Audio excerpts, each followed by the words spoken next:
Hello friends, இன்றைக்கி oil pastel scenery drawing வரையலாம்.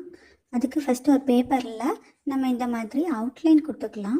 அவுட்லைனில் trees, mountains, cross, boat இந்த மாதிரி குட்டி குட்டியாக டீட்டெயில்ஸ் வரைஞ்சிக்கலாம். எல்லாம் வரைஞ்சி முடிச்சதுக்கப்புறம் நம்ம ஆயில் பேஸ்டல் யூஸ் பண்ணி கலரிங் பண்ணலாம். ஃபஸ்ட்டு நான் ட்ரீ வரைஞ்சிருக்கேன். அப்புறம் ஒரு போட் வரையலாம். இங்கே போட் வரைஞ்சி முடிச்சதுக்கப்புறம் நம்ம குட்டி குட்டி கிராஸஸ்லாம் இந்த மாதிரி வரைஞ்சிக்கலாம். கிராஸ்லாம் வரைஞ்சி முடிச்சதுக்கப்புறம் ஆயில் பேஸ்டல் யூஸ் பண்ணி கலரிங் பண்ண ஆரம்பிக்கலாம். இப்போ ஆயில் பேஸ்டல் யூஸ் பண்ணி கலரிங் பண்ணுறது எப்படின்னு பார்ப்போம். ஃபஸ்ட்டு ட்ரீக்கு இந்த மாதிரி ப்ரௌன் கலர் அப்ளை பண்ணிக்கலாம். ட்ரீக்கெலாம் ப்ரௌன் கலர் கொடுத்து முடிச்சதுக்கப்புறம் நம்ம க்ரீன் கலர் யூஸ் பண்ணி கிராஸ்க்கு கொடுக்கலாம். டார்க் க்ரீன் கலர் கிராஸ்க்கு கொடுத்ததுக்கப்புறம் இந்த குட்டி குட்டி புல்லுக்கெல்லாம் லைட் க்ரீன் கலர் யூஸ் பண்ணி எல்லாத்துக்கும் கலரிங் பண்ணலாம். எல்லா குட்டி கிராஸுக்கும் லைட் க்ரீன் கலர் அப்ளை பண்ணதுக்கப்புறம் சாண்டில் கலர் யூஸ் பண்ணி இந்த குட்டி மவுண்டைன்ஸுக்கெலாம் கலரிங் கொடுத்துக்கலாம். இது கொடுத்து முடிச்சதுக்கப்புறம் போட்டுக்கு ஆரஞ்சு கலர் கொடுக்கலாம்.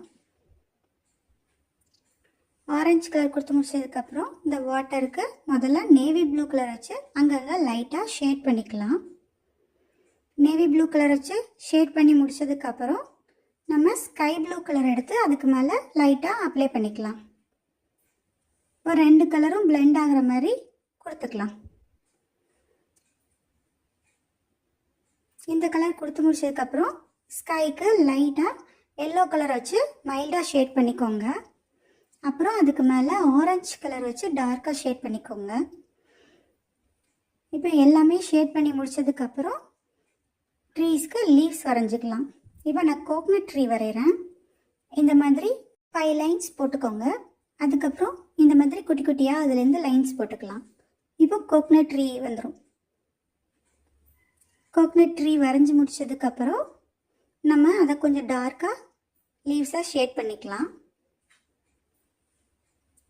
இப்போ ஒரு பிளாக் கலர் ஆயில் பேஸ்டல் வச்சு லைட்டாக பேர்ட்ஸ் பார்க்குற மாதிரி வரைஞ்சிக்கலாம்.